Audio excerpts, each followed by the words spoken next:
Welcome to the East Ward Update for September 2015. I'm Derwin Montgomery, Council Member of the East Ward. On this month's show, we'll take a look at the work going on in two community development corporations. I'm joined by Carol Davis of the S.G. Atkins CDC and Michael Suggs of the Goler CDC. It's great to have you all today. You all have done some great work within your organizations, and won't we start off by introducing ourselves and then talking just a little bit about your organizations individually. Mike, will you kick us off? Yes, my name is Michael Suggs. I'm president of Goler Community Development Corporation. And Goler Community Development Corporation has been around since 1998. And it actually grew out of Goler Church, which is located in the downtown part of Winston-Salem. Our goal has been to really redevelop the area around Goler Church and in the north east side of downtown. Our concept has always been to develop a mixed income community. And we've had some success in that, and it includes residential and also some commercial development. And so we're looking forward to a project that we have coming up probably toward the end of the year that we'll talk a little more about. All right, Carol. I'm Carol Davis. I'm happy to be here this morning on behalf of the Simon Green Atkins CDC. We were started by Winston-Salem State University also in 1998. And our mission is really threefold. We are focused on affordable housing development, on small business development and job creation, and supporting neighborhood leadership, neighborhood associations, and trying to engage the residents in all of the work that we do. And so that's what we've been engaged in since I started there. And we've got students and faculty from the university involved, and not just Winston-Salem State now, but also Wake Forest and Forsyth Tech. So we're happy to work with the city as one of our largest partners, and we're moving forward. All right, there are two projects, one individually from each one of you all that has been very successful, and particularly thinking about with the S.G. Atkins CDC. I know some of the past work that you have done with individual and single family housing, but then also primarily the Enterprise Center. Which is on South Martin Luther King Jr. Drive. And then also with Goler, when you think about the investment that's been made in the downtown Goler area, you have a couple things to take a look at there. And one in particular is Goler Manor, the senior facility that's there. Carol, won't you tell us a little bit about the Enterprise Center and how that came to be what it is now? Sure. Well, as most people know, the Enterprise Center was the Salvation Army Boys and Girls Club for about 60 years. And we had an opportunity to purchase it right as the housing market was not doing well. Single family housing was not doing well in about 2008 through 2010. So we had the opportunity to purchase the building. It's 40,000 square feet. And it really started as an adaptive reuse project of that 40,000 square feet, and we've turned it into the Enterprise Center. Our focus there is on working with entrepreneurs, primarily minority women-owned businesses. And we have 18 entrepreneurs in there now, and we're working on an expansion that's going to bring in 25 more. That expansion should be finished this month. And altogether, we've invested about $4.5 million in the Enterprise Center. So that has been our focus since about 2010. We moved in 2011. And the businesses there are really energetic entrepreneurs. They're people who are generating revenue, creating jobs, and really making a difference in bringing back some activity to that end of Martin Luther King. We're going to come back and have some more discussion around the Enterprise Center later, but also when you think about Martin Luther King, S.G. Atkins CDC has been very engaged in helping to vision what's happening and what's going on around the Martin Luther King Corridor. There have been some plans done. There have been some new policies ushered in by S.G. Atkins CDC. Want to talk anything about any of those policies as well as some of the master plans and visioning that's happened across that area? Well, all of the visioning that we've been involved with was really about getting the university engaged, faculty, the students, and the residents and business owners in that area, and listening to what people say would enhance the quality of life in the Martin Luther King Corridor. And so some of the things that we were engaged in, for example, when CVS, the new CVS came to the corridor. We were able to talk to them about adding some pedestrian-friendly amenities in front of the new CVS. We were always proponents of getting Union Station redeveloped, so we're excited that that seems to be moving forward. Winston-Salem State, as you know, has invested a lot of their resources in buildings that are right along Martin Luther King, including the new Student Activities Center. And then currently they're acquiring the Bowman Gray Stadium, so that's an exciting addition. So everything we do is in partnership with the community, and we think there's some exciting changes ahead with especially Union Station. Yeah, out of the plans that were developed, along Martin Luther King, there were several areas that were talked about as catalytic projects, and Union Station was one of those. So it is exciting. We're going to talk a little bit about that later as well. And we're happy to see things are moving, and as you all know, sometimes things move slower than desired, but nevertheless, they're moving. And Mike, a lot of projects, as I said, have taken place in and around the Gola area, in particular, several success stories in and around the area. And as I mentioned earlier, the senior facility, Gola Manor. Could you tell us about that project and even about some of the other projects that have been successful there? Sure. When we started, one of the first things we did was after we acquired our property, we actually hired an urban planner. And the urban planner basically came in and did a series of charrettes and meetings with the community to try to get an understanding of what the community wanted. And one of the things that they wanted was a mix of housing, but they also wanted commercial opportunities also. One of the first things that we did, we were able to actually have what they call a HUD 202. This is a senior housing project where you have to be at least 60 years of age or older and qualify from an income standpoint. And so mostly these are people that are on fixed incomes, but they want to be downtown and they want to be close to services. And right now we have 79 units that we've developed in that property.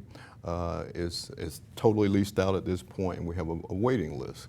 One of the things that we found is as our community and our nation gets older, our seniors are really looking for opportunities to be independent as they're living. They may want to give up. Aging in place. Yeah, age in place. They want to give up the big house and don't worry about cutting grass and things of that sort. But many of them don't have the incomes, particularly to live downtown. So we were able to construct that facility. And the interesting thing about that facility is that the average rent in one of those units is about $200 a month, okay?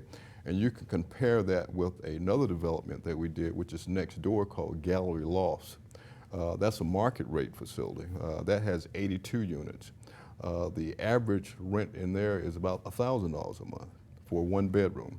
So once again, it stays with our concept of having a mix of incomes in one community. We were also able to have home ownership. We've been able to work with the city as far as constructing townhomes. These are for sale townhomes, but at the same time, they're affordable. And so once again, our concept is having a mix of incomes in the community, because we think that's what really makes a strong kind of thriving community. And when you talk about what people are looking for, not only are they looking for housing, they're looking for commercial opportunities also. So we were able to partner with True Line Credit Union, and we were able to actually construct a branch for them. Our offices are in the lower level. And once again, people wanted to live in an area where they had those types of services.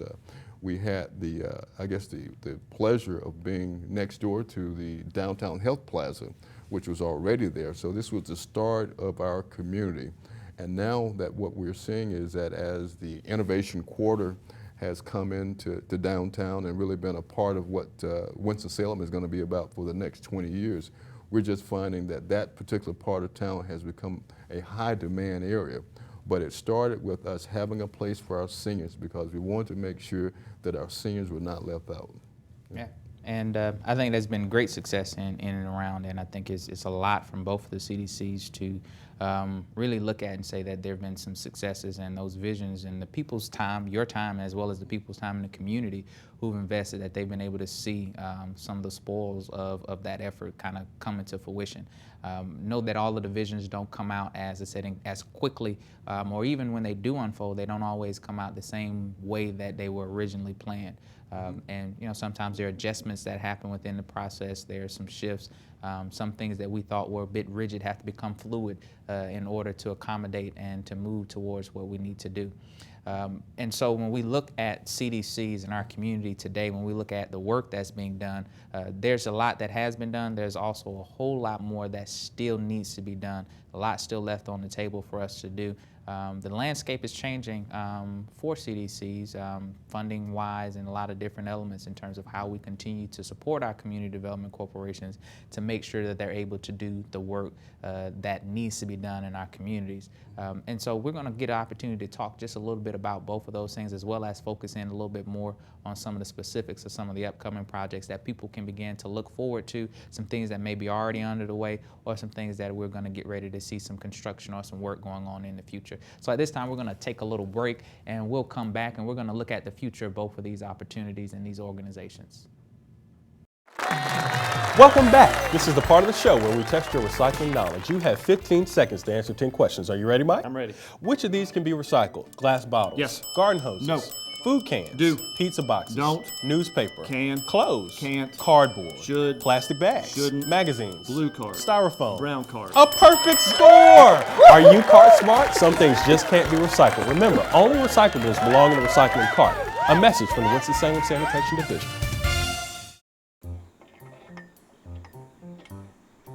Only two.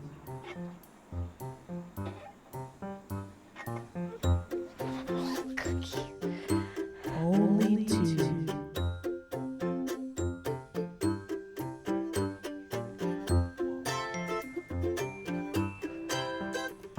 Only two.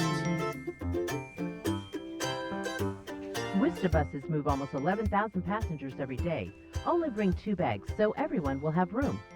Boy, you're supposed to be helping me. Yes, ma'am. You come in my house, you watch my TV, you're just sitting there. Is something wrong with my cookies? Nothing is wrong with your cookies, Grandma, and you can only take 2.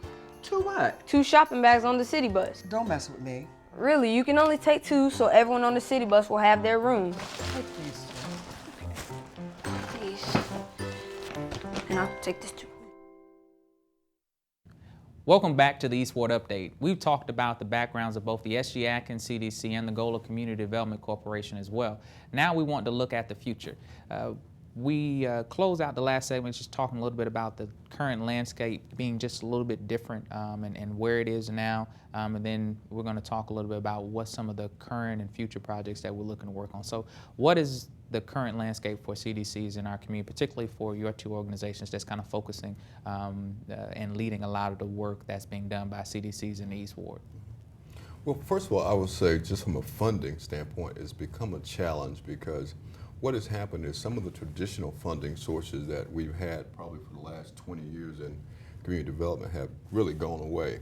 And a lot of this has been due to the new administration that is in Raleigh that really just has not supported community development from a financial standpoint.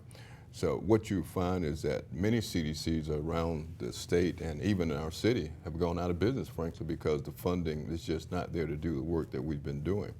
So that's the real issue that I see that we have. I mean, at one point we had a staff of about 5 people, and now it's 2, including myself. So once again, we just have to be creative as far as the types of developments that we do. Obviously, we can't do as much as we have done in the past, but it's important that we collaborate with other organizations, and particularly the city has been a very good partner as far as our collaboration is concerned. So I think that's going to be something that we're going to be looking at going into the future. Even one of our local funders has kind of gone away, so to speak. So we're looking as far as how we look into the future, how we sustain ourselves.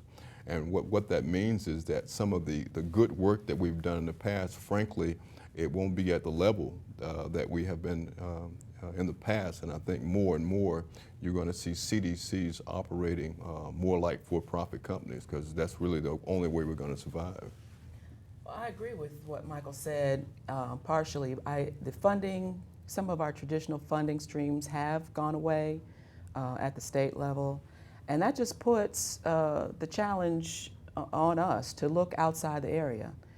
We've applied, both of our organizations have applied for some national funding at this point, some federal grants, funding from some national organizations, and so we'll have to do more of that. And I think also in terms of creating projects that generate revenue. You know, we'll need to act more like for-profit developers. Although we're nonprofits and our missions are community-driven, we will have to structure our programs and our projects so that they generate revenue so that we can be self-sustaining. So that just adds more of a social enterprise aspect to what we do, because we have to keep our eye on the bottom line and about having revenue to operate in the future. Yeah.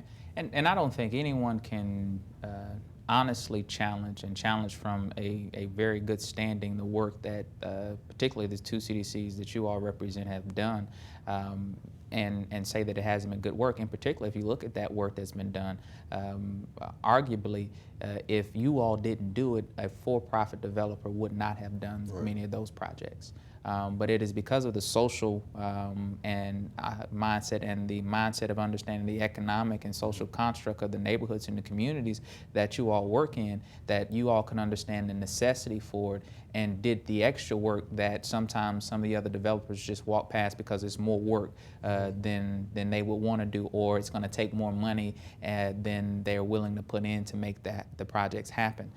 And so in this time frame, we have to make sure the public understands and help support the CDCs, and make sure that if there are individuals that the public can help encourage to support CDCs, that they do that as well, because both of you all have done a wonderful job with the organizations, and it would be a shame for our community not to be able to see that work continue to grow and develop. We have to look at opportunities for collaborations. We have to look at all kind of opportunities in community, but at the end of the day, we have to make sure that resources are available to keep pushing this type of work.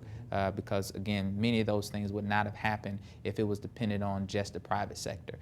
Sometimes it takes the nonprofit and the government sector to help push the private sector, and then once the private sector sees that, hey, you know, this is something that we can do, then they come in, and now you no longer need some of the priming of the pump that you needed in the beginning to push those projects forward.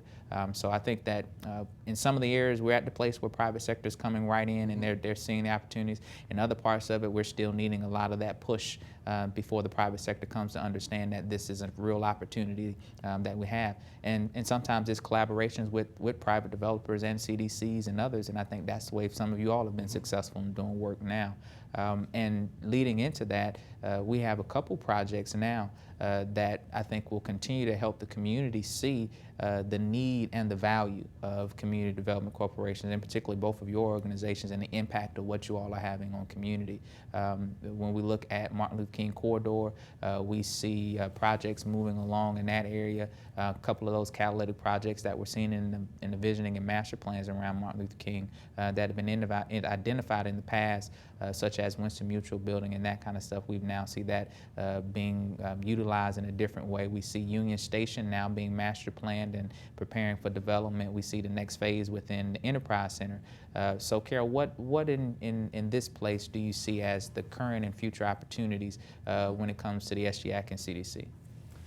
Well, one of the things I'm excited about, you know, with the Business 40 closing for a few years for the replacement of those bridges, a few years back, you know, we tried to anticipate what is that really going to mean for the Martin Luther King Corridor, and there have been a lot of conversations about that, and people just speculating about what more traffic on Martin Luther King can mean economically for that community. And so we tried to get ahead of that with our design ordinances and the planning work that we did to say any new development along Martin Luther King needs to have a certain aesthetic appeal. It needs to conform with certain design guidelines so that, you know, we can have a visually appealing community. And I think that was the right thing to do at the time. And now we really need to attract some commercial investors, some residential investors, to get some more investment along the corridor in terms of housing. We're working on some housing, some single-family homes at this point, but I think there's room for multifamily, rental, and home ownership. There are some local commercial developers or small scale people who are interested in investing in the community to do some things on Martin Luther King. But the opportunity is tremendous. You know, the traffic count is going to increase, and I think we need to be ahead of that and be prepared for just the opportunity that presents. And I'm sure that's going to impact the Gola area as well. Yeah, and as we transition to Gola and some of the opportunities now and current projects, one thing in particular when you think about the Martin Luther King Corridor and the work that's being done there, and then these transitions that we're going to see happening with the close of Business 40, with the increased traffic, with the work that has already been done. When you think about the Union Station project and about $18 million that's set aside to be invested in that project, opportunity to integrate the transportational uses of the facility with some additional opportunities in commercial, but what and how that bleeds out into other parts of the community. And as we continue to develop it, one thing that I think is important for us to keep in our minds and to make sure that the public knows that that's a part of our conversation and dialogue is how, as the neighborhood changes and develop, as there's economic development, as the community is developed and investments there, how are we ensuring and working to make sure that the neighborhood doesn't just completely gentrify, and all of the people who work so hard to kind of see some things happening or anticipated some of the happenings aren't able to enjoy some of the benefits of that. And I think that has been a part of conversation, and want the public to understand that that is something that people are paying attention to. And it kind of transitions into understanding even what Gola is doing on the other end of MLK and Patterson, and some of the work that's happening there. The city just passed, and is prior to this project coming forward, but the city just passed a workforce housing ordinance that really focus on the fact that as our communities change, as investments happening, that having workforce housing or having affordable housing in all parts of our community is something that's important. And so there's a great project that you all are working on that's going to incorporate some of that in what's happening. You want to talk a little bit about that? Sure. And I want to back up 1 second to address another issue that just kind of you brought up, and this whole idea of economic development. Because I think in some ways when we categorize ourselves as CDCs, we kind of sell ourselves short as far as what we actually do. You know, we're really economic developers, and I think we have to kind of position ourselves that way, because you look at other organizations that are what we call economic development organizations. They are responsible for bringing jobs to the area. They have an economic impact, but we go beyond that because we reach into the parts of the community many times that they don't reach into. Okay, real estate development is only one part of it. I mean, we have programs. I know Carol has it also, which she has a community garden. So we're trying to make our community better and healthier also. We're also trying to make sure that we have adequate employment in our communities. She has the Enterprise Center. We're working on a training program that we're doing. So the real estate development is a part of it, but when you talk about community development, it really includes a lot of things. The real estate gets the attention, so to speak, but we work deep inside of our communities to do other things that are going to make our communities better. Okay? When you talk about housing, we've been in downtown since 1998, as I was saying, and when we started, downtown wasn't a good place to be. Okay? Now downtown is the place to be. But what is happening is that we're pricing a large percentage of our citizens out of being able to live downtown if they want to.